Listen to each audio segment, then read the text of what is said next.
Ever seen your toddler cry because you peeled their banana the correct way? Yeah, welcome. And no, this isn't the terrible twos.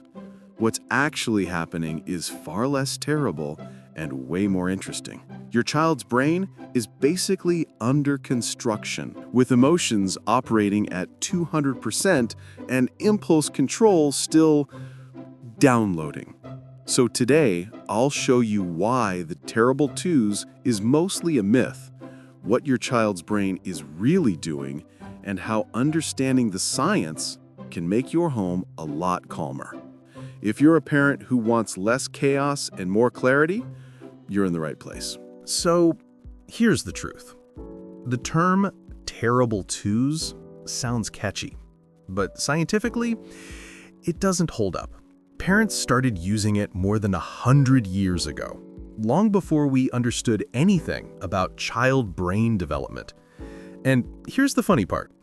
The behaviors people blame on age 2 don't actually start at age 2. They often begin around 18 months and continue until about age 4. So, no, your child didn't wake up on their second birthday and think, "Today, I choose chaos." What you're seeing isn't terrible, it's developmental. It's a period when the brain is growing fast, emotions are big, language skills are limited, and impulse control is practically on vacation. That's why the label terrible isn't just inaccurate, it's misleading. It encourages parents to focus on stopping the behavior instead of understanding it. So here's what's really happening inside your toddler's brain. Think of it as a tiny control center with 2 departments. Department 1, the amygdala, the emotional alarm system.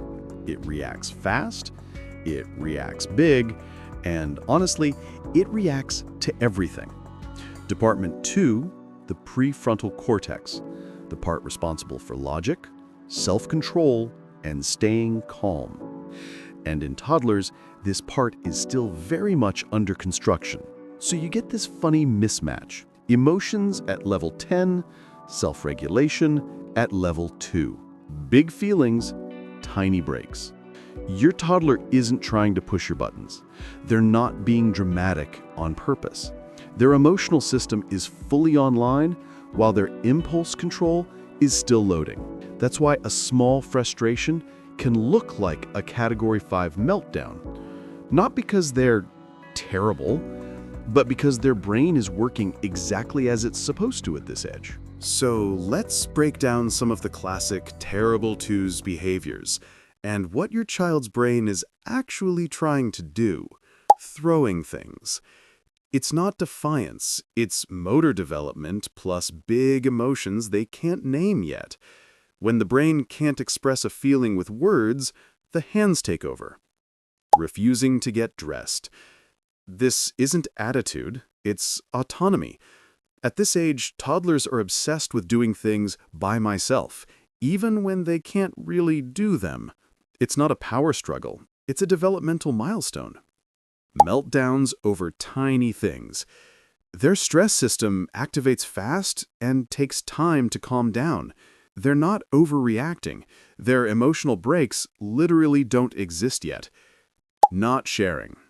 Sharing is a skill the brain isn't fully wired for until around age 4 or 5. Expecting a 2-year-old to share nicely is like expecting a puppy to sort your taxes. When you understand the brain behind the behavior, everything becomes clearer. It's not personal. It's not terrible. It's simply a child using the tools their brain currently has. Here's the real problem with the phrase terrible twos. It trains parents to see the behavior as bad instead of developmental. When you expect a child to be terrible, you react with frustration. When you understand what their brain is doing, you react with clarity. And kids feel that because toddlers don't just copy your words, they copy your nervous system. Labeling this age as terrible makes parents focus on shutting behavior down fast.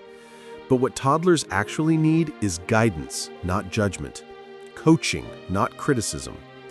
And here's the truth. Children grow into the labels we give them.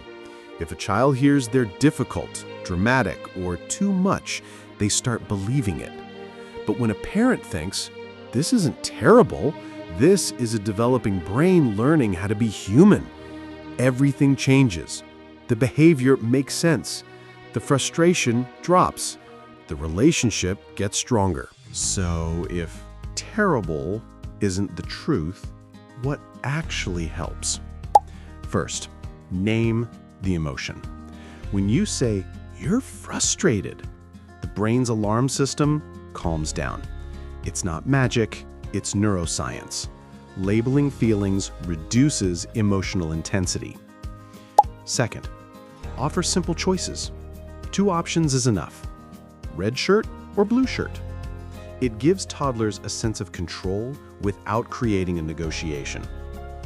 Third, slow your own voice and body. Toddlers don't self-regulate, they co-regulate. Your calm becomes their calm. If you rush, they spiral. Fourth, keep the boundary steady. You can be warm and firm at the same time. I see you're upset, and the answer is still no. Fifth, prepare transitions. Toddlers struggle to switch activities, so give warnings. 2 more minutes, or use a simple visual cue. Their brain handles change better when it's expected. None of this stops feelings, but it helps the child move through them safely. And that's the whole point. So here's the real takeaway. Your child isn't going through the terrible twos. They're going through the training twos. Learning to manage emotions, build independence, and understand the world with the brain that's still wiring itself together. None of this is terrible. It's growth. It's messy. It's loud. It's confusing, but it's exactly what they're supposed to do at this age. And when you shift from, why are you acting like this, to, your brain is still learning, parenting becomes calmer, and your child feels safer. If this helped you breathe a little easier today, feel free to follow along for more science-backed, calm parenting. Goodbye, everyone. See you next time.